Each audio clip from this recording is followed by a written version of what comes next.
Boa noite, graça e paz. Boa noite, graça e paz. Vamos então abrir nossas Bíblias em 1 Coríntios, capítulo 3, versículos 6 a 9. Pode ler o texto, Valéria? Eu plantei, Apolo regou, mas o crescimento veio de Deus. De modo que nem o que planta é alguma coisa, nem o que rega, mas Deus que dá o crescimento. Ora, o que planta e o que rega são um, e cada um receberá a sua recompensa de acordo com o seu próprio trabalho, porque nós somos cooperadores de Deus, e vocês são lavoura de Deus e edifício de Deus. Você já tentou colher sem plantar?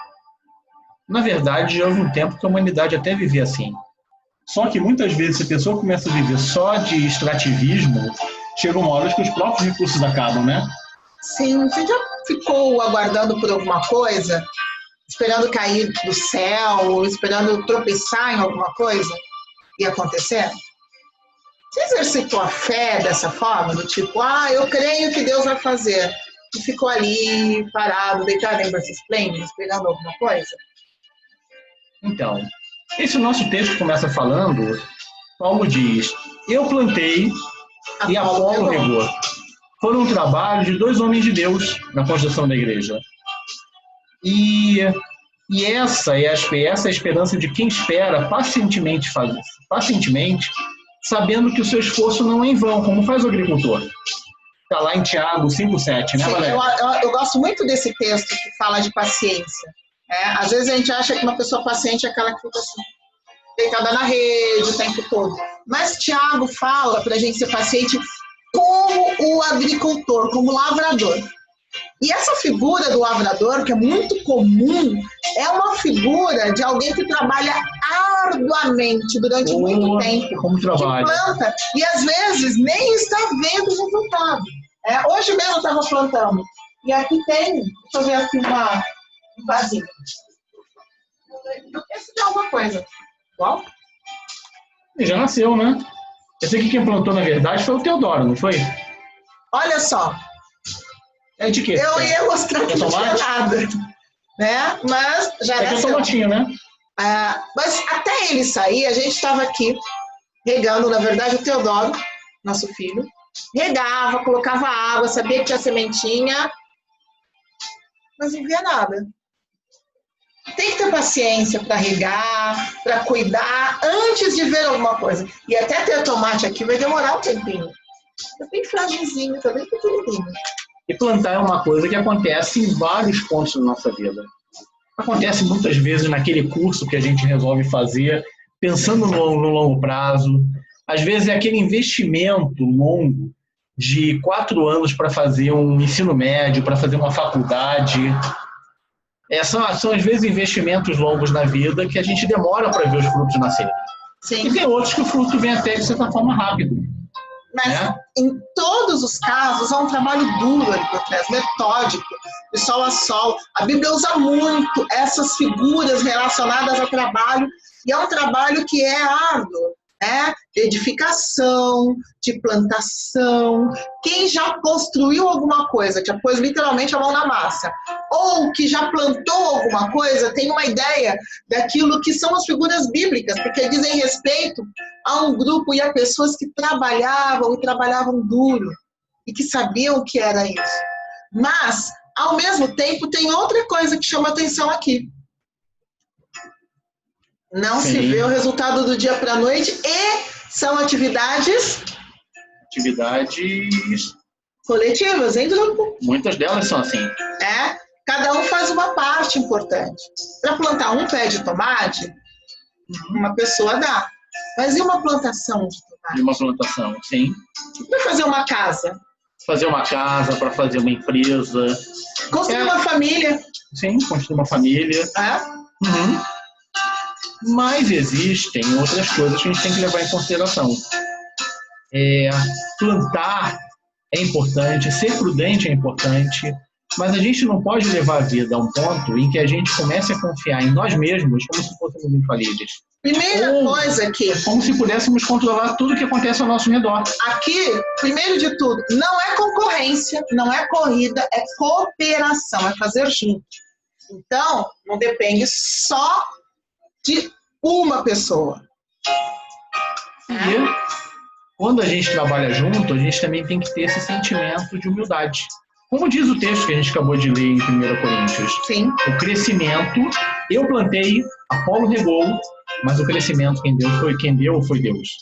Sim. De modo que nem o que planta é alguma coisa, nem o que rega, mas Deus que dá o crescimento. Isso daí é interessante porque é como diz aquele salmo, se o Senhor não edificar a casa, em vão trabalham os que edificam. Se o Senhor não guardar a cidade, em vão vigia a sentinela. E muitas vezes aquela sensação que a pessoa tem de muitas vezes trabalhar duro, um dia após o outro, e depois parecer que trabalha em vão. Parecer que, olha, trabalhei e nada aconteceu. Isso daí causa uma sensação de falta de propósito. Sim. A pessoa tem aquele peso, parece que está lutando contra o vento. Tem uma figura, né? Para quem gosta de livro, de Dom Quixote, que luta com moinhos de vento, e parece às vezes que a gente está fazendo isso, que a gente leva aquele peso de quem está trabalhando sozinho, como se o mundo dependesse da gente. O próprio livro de Eclesiastes, ele fala muitas vezes do trabalho e desse esforço diário como se a pessoa estivesse brigando contra o vento. Exatamente. Muito antes do Dom Quixote. Muito antes do Cervantes escrever Dom Quixote. Sim.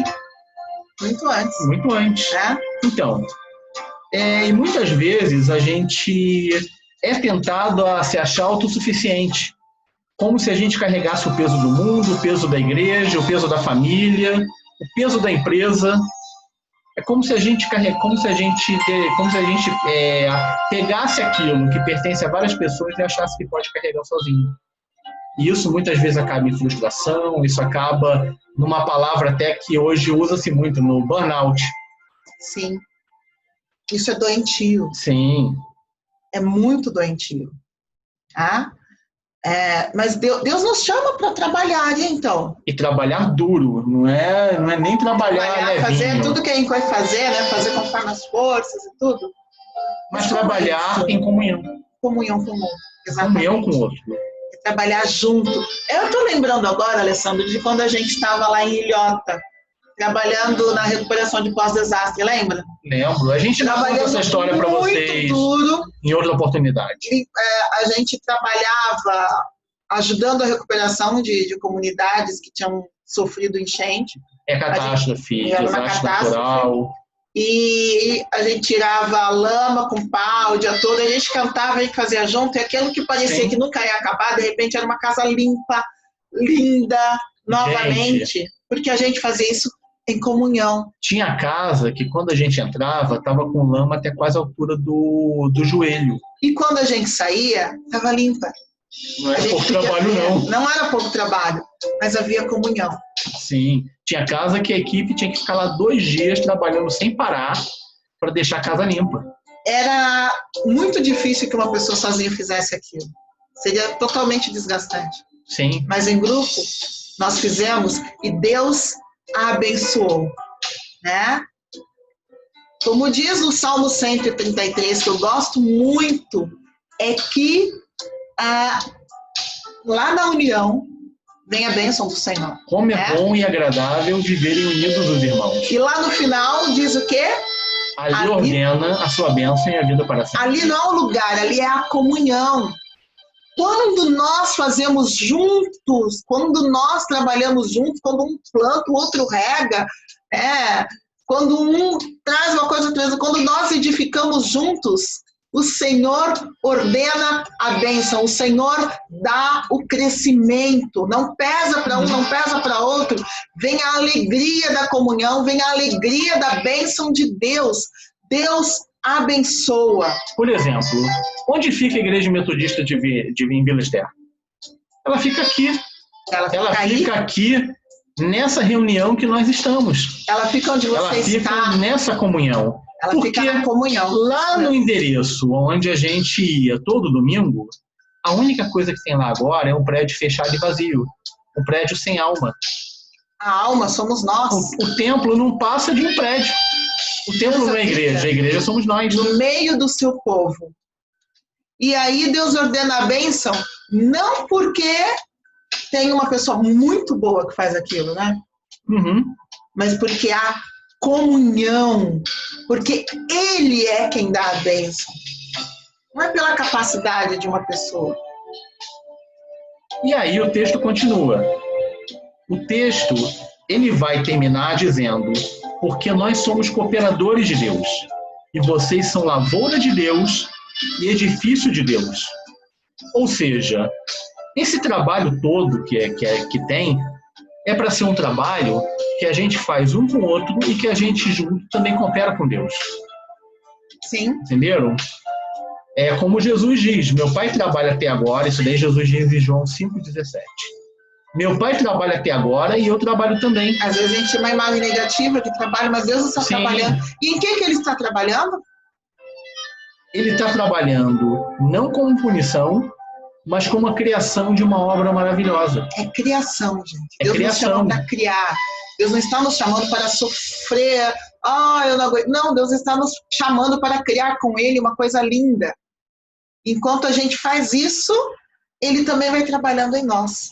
Sabe uma outra coisa que a gente tem para dizer? Para vocês que trabalham, mas talvez até mais para o jovem que ainda está procurando uma carreira, uma profissão, um trabalho. Trabalhar para ganhar dinheiro, trabalhar para ter sustento é muito importante, a gente não pode negar isso. Mas Deus não nos criou apenas para a gente ir lá trabalhar para ganhar dinheiro. Deus criou a gente para em tudo que a gente faz, inclusive na nossa ação profissional, para que isso seja uma cooperação com o mundo. O mundo que Deus deu para Adão e Eva, que Deus deu para as pessoas, para que as pessoas trabalhassem no mundo, tornassem o mundo cada vez melhor, até mesmo aperfeiçoassem, plantassem, cuidassem da terra. Sim. Quando nós trabalhamos, quando nós fazemos alguma coisa, o que quer que seja que nós fazemos em comunhão, Deus abençoa, Deus trabalha em nós. A gente começa a perceber que não é a gente que dá o crescimento, por mais que eu vá lá e plante o tomate, não sou eu que tenho a capacidade de fazer o tomate crescer. Né? A gente mostra as nossas fragilidades, a incapacidade de fazer algo sozinhos e a dependência da graça de Deus.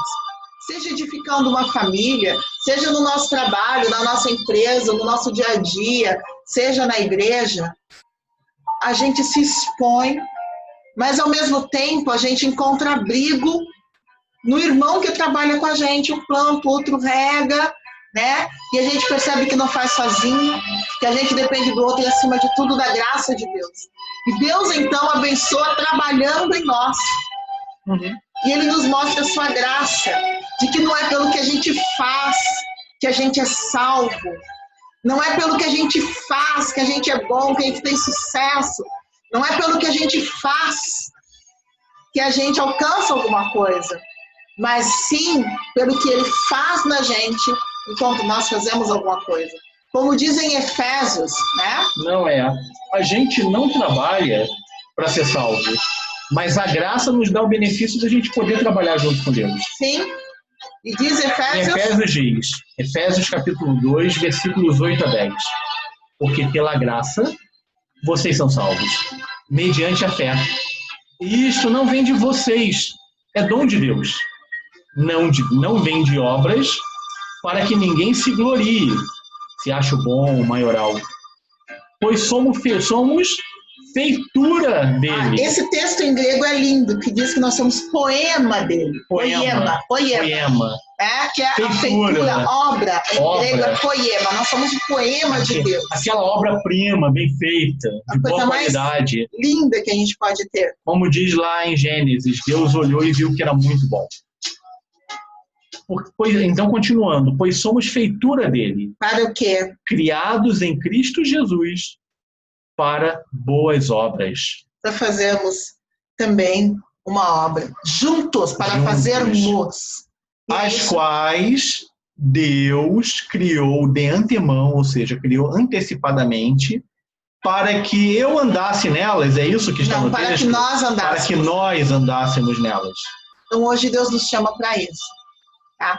Para sermos cooperadores dele, para trabalhar duro, em comunhão, sabendo que na comunhão Ele abençoa e Ele trabalha em nós e Ele faz de nós um grande poema. Amém? Amém.